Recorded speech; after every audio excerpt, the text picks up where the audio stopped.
Hi guys, this is my preview for Manchester United versus West Ham in the Premier League. This is a game that, let's be honest, is one that we should be winning, and it's one that we kind of have to win, but it's not. I'm probably I'm probably going to regret saying this. It's going to say it's not as important as the Leicester game because we can drop points in this game and still finish top four. That's the thing. The Leicester game is the important one. This one is one basically to help us bounce back, and it's one to help secure our position. Because if we lose this game and we beat Leicester, we're top four. If we win this game and we lose to Leicester, then we might not be top four.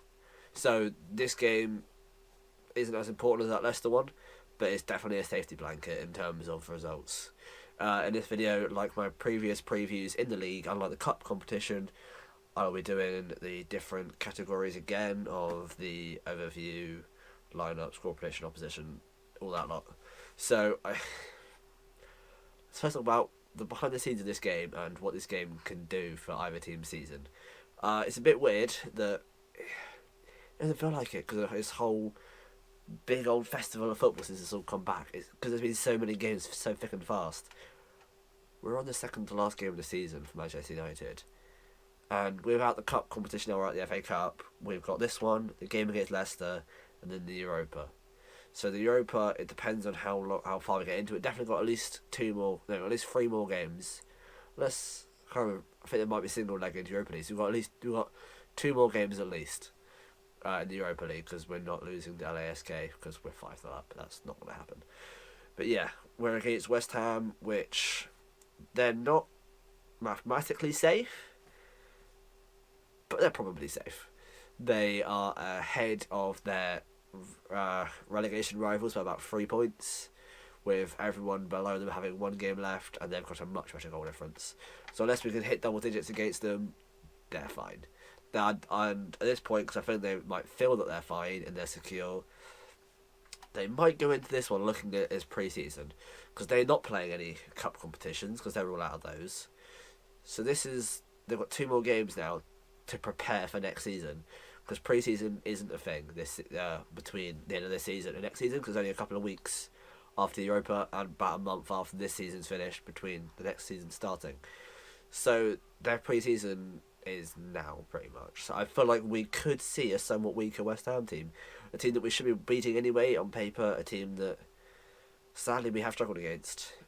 But I feel like this one we could see a weaker West Ham side and a stronger United team than we saw against Chelsea. Alright then, the opposition. West Ham haven't looked the worst since David Moyes has come in. Had a bit of a hot streak at the moment. I think they've won 3 of the last 5, drawing 1, losing 1, including beating the likes of Chelsea in that time from a late winner. And they haven't looked horrendous. And the worst thing is, we need to hit back and we need to beat them. Because we played them in the reverse fixture, we lost, which is never what you want to see. We lost to West Ham. It was 2-0. It was a pretty abysmal day. It's disappointing all round. It's a completely different Manchester United side now than we saw in that game. If I go through, I've got up on my phone. Our final 11 in that game was De Gea, of course, Wan-Bissaka, Lindelof, Maguire, Young. Back when Young was still here. And then we had McTominay and Fred ending the game. And our front 4 was interesting. It was a front 4 of Jesse Lingard, Angel Gomez, Andreas Pereira, and Dan James up front. That is a completely different side to what we've got now. That isn't even our second choice team anymore. The differences that have happened due to, in that game, Marcus Rashford got injured. Martial was already out at that point. Greenwood hadn't burst into the scene. It's a completely different Manchester United side now than that was. And let's be honest, it's probably a completely different West Ham team because they had a full season together. You've got the likes of Mikel Antonio, who you'll see on the side is my player to watch because he has been rather good this season. He's their top goal scorer. He scored 4 the other day. He's on a really good run of form at the moment. He's just like a 0.49 goals per game. I don't think he scored in the last one. That means that law of averages, he's scoring in this one. But all of that being said, it shouldn't be a game that we should be worried about. Although West Ham seem to be a bogey side, we never seem to play well against West Ham. hence the 2-0 disappointment, which in that game, statistically, is quite even. If you look at XG, which I look at quite a lot, we had a 1.1 XG, which means we should have scored 1.1 goals that game, to their 0.4, meaning that we had a 1.1 goal less than we meant to, and they had 1.6 more, which meant that we created the better chances. That being said, we had more shots, so of course we're going to have a higher percentage chance of scoring a goal, but they just weren't good enough. We were unlucky because both of West Ham's goals were pretty good finishes. We had Cresswell scoring a free kick, we had Yarmolenko cutting in from the inside, which he did way too easily in the box, and just bending into the bottom corner. It was very disappointing that day. It was around the time when the team was struggling. We had injuries. We hadn't found our feet in the season yet. We hadn't found our formation. We hadn't gelled. It's a completely different Manchester United side. However you want to look at it, we may have lost to Chelsea. We may have lost our unbeaten run. We're still unbeaten in the league since February. Yes, we've had a couple of months off, but I think that's still 10 Premier League games unbeaten. And that's not too shabby. Alright then, we're going to look into who I predict is going to be our lineups. I have put off making this video, which is why this is going to be out on the day of the match, when preferably I like it to be the day before, even though that's not how it's been the case recently. A couple of times it's happened during the game, whereas if I'm a bit more prepared, I'm making this on the morning of that game, compared to on the day of the game a couple of hours beforehand. But I had to wait because I wanted to see Ollie's press conference, because you never know in terms of injuries. And luckily, we've got the usual suspects of Tuanzebe and Phil Jones are still out. They're not going to play. And Eric Bailly didn't leave London after the game at Wembley. Just all the precautions he has taken. He stayed at hospital. He didn't go back with the lads. He hasn't trained since, so he won't be playing. But from the sounds of it, we've got the likes of Luke Shaw and Brandon's 100%, which is always good to hear. There's been a lot of speculation around David De Gea at the moment after he's made countless mistakes. If you've seen my video I posted about my review of Manchester vs Chelsea, you would have seen that I wasn't too happy with him either. I haven't been too happy with him this season. Of course, he's my boy, David De Gea. Of course, I'm always going to have a place in my heart for David De Gea. He's been our best player since Fergie. By far, he's been our most consistent player. Although he's dropped recently, we can't really turn our back on him at this point. He didn't turn his back on us, although he did try and... He didn't force the move, but he did try and get a move. But the second that didn't fall through, he just got on with it. So he accepted us in our worst, so we have to do the same for him. Although that doesn't mean playing him in every game. At this point, we haven't got a viable option to replace him with. Romero just isn't quite ready. I don't know if he's just happy being a second choice goalkeeper, because at this point, the amount of mistakes De Gea's made this season, you'd have thought that Romero would have taken his place already, but the fact that he hasn't, there's clearly something else at play here. Romero's clearly happy being second choice, and I feel that Ollie looks at it and thinking De Gea is still the better of the two options. So I'm sticking with De Gea in goal. Wan-Bissaka played poorly against Chelsea. He got run ragged, but at the same time he's probably quite fatigued. But we're going to have to keep him in our side. We're going to have to stick with pretty much the same 11 as we can. I wouldn't be surprised if we saw the likes of Dalot coming in, but I don't feel like he'll be ready, especially for a battle against West Ham, a team that, okay, haven't really got much to play for, but it's a Premier League game. The likes of Dalot is like a cup competition player. And the likes of Ethan Laird, who can play that position as well, he won't be playing yet. He's training with the first team, and he looks amazing. Right back is going to be his position. It will be his position at some point, not just yet. He's going to probably get his career up and running and get everything that he needs to be prepared. He'll get that in the cup competition, so don't be surprised to see him against LASK in the second leg, but he won't be in this one. I'm going to go for the back two of the usual Maguire and Lindelof. We've got no one else. Phil Jones isn't going to play. Tuanzebe's out. You might see a surprise package like of Tenen Mengi, but I don't think he's been training. Rojo's out on loan. Bailly's injured. Smalling's on loan. So we haven't really got much options, so it's going to be those two. And then left back is where it's changed from the most recent videos. It's going to be Luke Shaw. I love Brandon. He's definitely the image of a Manchester United player. He's tough. He fights the badge. Yeah, I'm pretty sure he's a Scouser, but he fights hard and he plays as well as he can. He's still young. He's still inexperienced, but he did make a couple of mistakes against Chelsea. I'm not going to hold him to him because, like I said, he's inexperienced, so he's going to make mistakes. But he got caught out of position with the first goal. He gave the ball away for the second. And I just feel like Luke Shaw, this may be... I don't know how it's going to go down, and this may be a bit controversial, but I feel like he's been our most consistent defender this season. He didn't start the season too well, and then he picked up around Christmas time, and people were raving about him. I was very happy with him, but he wasn't at the level everyone was saying he was.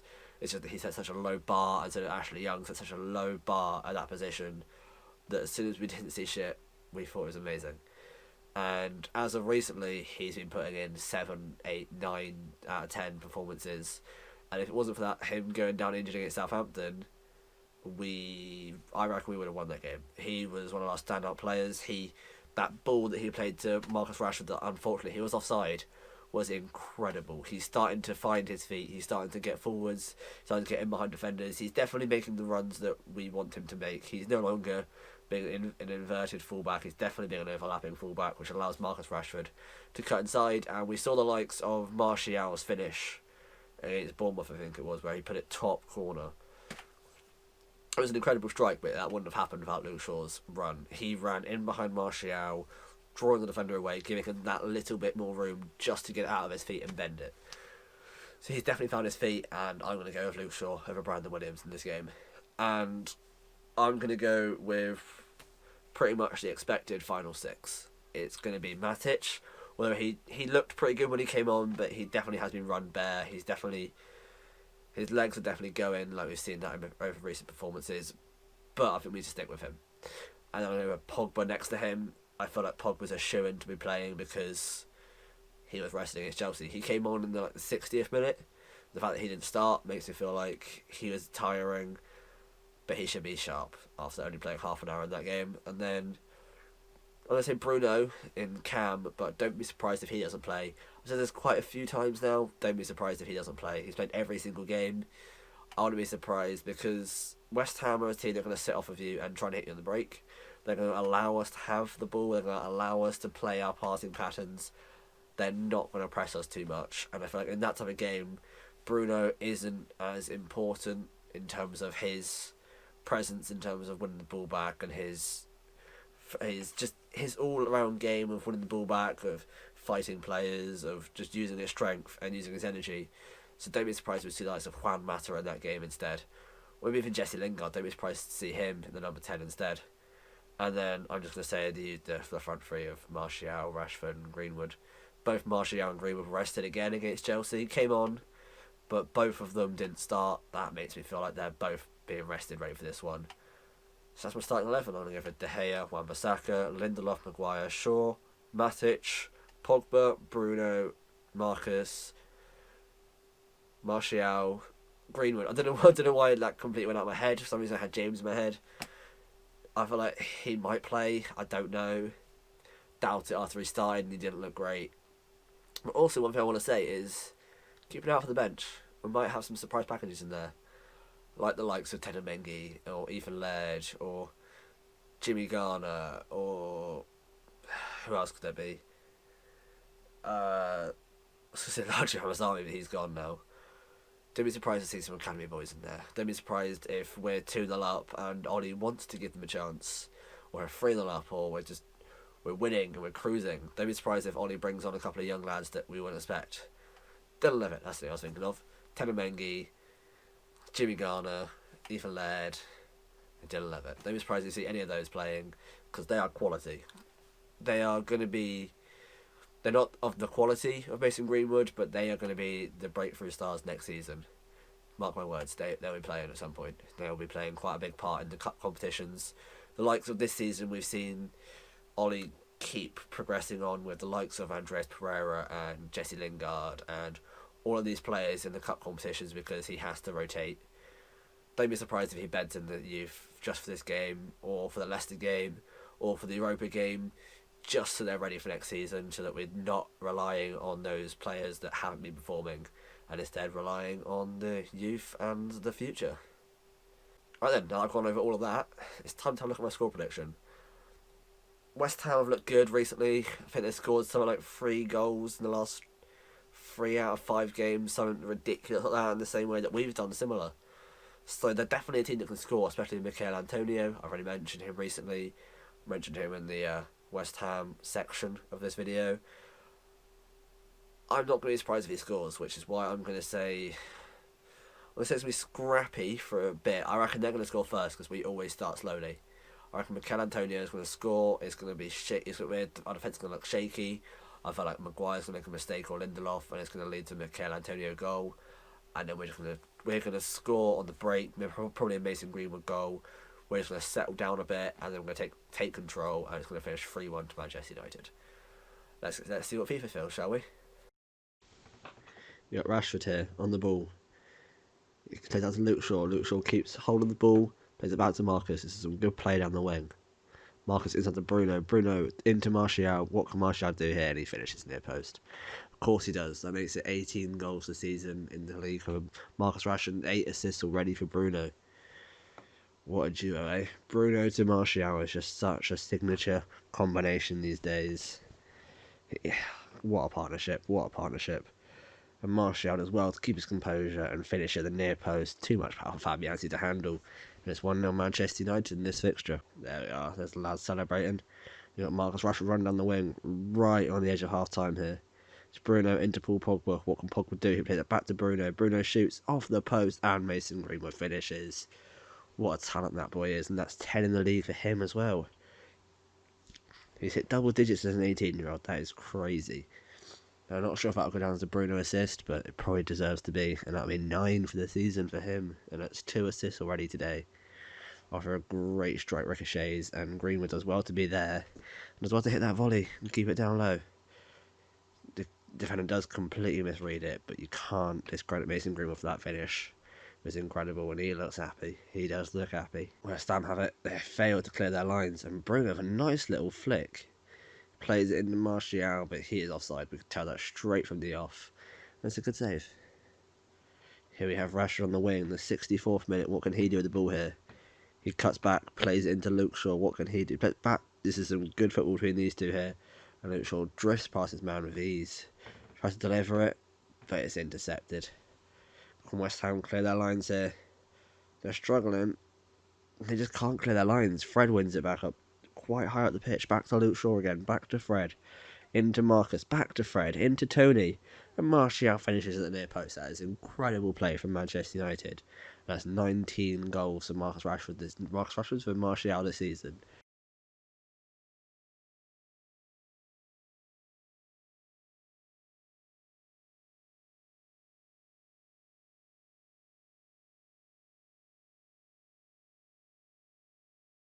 And again, he doesn't want to finish at the near post. Fabianski may feel he could do better. But nah, it's well finished on Martial. Taking this tie to 2 for the day. And Martial and Rashford, they're embracing, knowing what a duo they are. And it's chipped forwards. West Ham failing to clear their lines again. It's Martial, back to Rashford, into Fernandes. Great ball, into Mata. And that is 3 assists today for Bruno Fernandes. I think his tally up to double digits of assists, and he's only been here since February. What a talent. And that's 4 for Manchester United. And Juan Mata getting his name on the score sheet after coming off the bench. Fabianski looking deflated because he knows he should do better. And to be honest, the whole team should do better there after failing to clear their lines. And Massa finishes well into the top corner at the near post. You could scrutinise Fabianski there. There's a lot of power and he's quite close to him. But then again, you would feel that he should be doing better. Right at the end of the game here. West Ham delivering. And De Gea has flapped at it.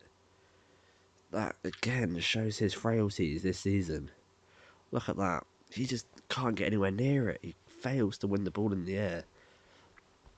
It's Manchester United's turn to give the ball away here. Williams giving it away again. Is he punished like he did against Chelsea? Some good play here from West Ham. Some good one-touch football. Up to Cresswell. What can Cresswell do here in the 88th minute? Into Fornals on the volley. Playing in. Good strike. Was a good save. We're in the 95th minute here. This is the last action of the game, surely. It's Bruno into Martial. Surely not a hat-trick, and he just misses. That's it. And that is the final whistle. I hope you guys have enjoyed the coverage of Manchester United West Ham. Comfortable 4-0 win for Manchester United, who see themselves finishing third position at this point. And that is the end. Goodbye.